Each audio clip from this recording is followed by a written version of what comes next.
السلام عليكم المكشفين الكل. رجعت لكم اليوم في فيديو جديد باش نحكوا على الترجي الرياضي وعلى زوز مقابلات تاع البطولة التونسية اللي تلعبوا اليوم. بالنسبة لمقابلة الاتحاد المونستيري والنادي الافريقي، معناتها اليوم النادي الافريقي ما تحسوا اكل الفريق اللي ما عندهش طول النفس اللي باش ينجم معناتها يواصل الانتصارات وباش يحاول انه معناها يكسب بطولة تونس الموسم هذا. عثرة النادي الافريقي. صحيح النادي الافريقي تحصل على عديد الفرص لكن ما تمش التجسيم.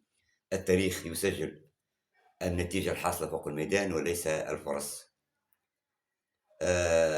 النجم الرياضي الساحلي رومونتادا للأولمبي الباجي بعد ما كان متأخر بهدف لصفر ويرجع بثلاثة واحد ضد النجم الرياضي الساحلي اللي في مقابلة الكلاسيكو. راهو كي شفتوا النجم الرياضي الساحلي باك الموتيفاسيون هذيك كل مقابلة ديربي ولا مقابلة كلاسيكو راهو الفريق بطبيعته يهبط موتيفي. فهمتني؟ معناتها بعد مقابلة الديربي كنت متأكد أن النجم الرياضي الساحلي سيعود إلى مستواه اللي كان عليه قبل الكلاسيكو. عادت حليمة إلى عادتها القديمة. هذاك مستوى النجم الساحلي في ظل غياب الملاعبية معناتها الكاليتي الباهية في النجم الساحلي. صراحة ما ثماش انتدابات قايمة في النجم الساحلي. الافكتيف نتاع النجم الساحلي متواضع جدا. وهذاك علاش ما نجمش معناها ياخذ الثقة اليوم ضد الأولمبي الباجي وتأخر بنتيجة 3 أهداف مقابل 0. نعود الآن إلى مباراة القمة غدوة، الدور النصف النهائي من بطولة أفريقيا. الترجي الرياضي التونسي يستضيف ميميلودي سان داونز. ميميلودي سان داونز يشكو عديد الغيابات.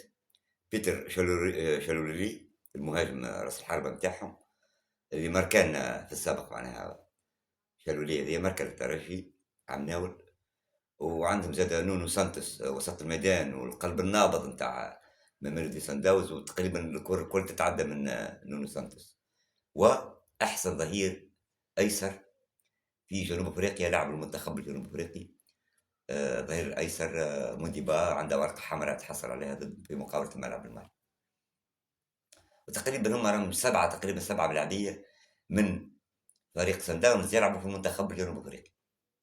احنا بحول الله التشكيله باهيه غدوه ونعملوا انطام دي ماتش معناها باهي بحول الله، ونمركوا من اول مباراه باش نسهلوا على رواحنا المقابل.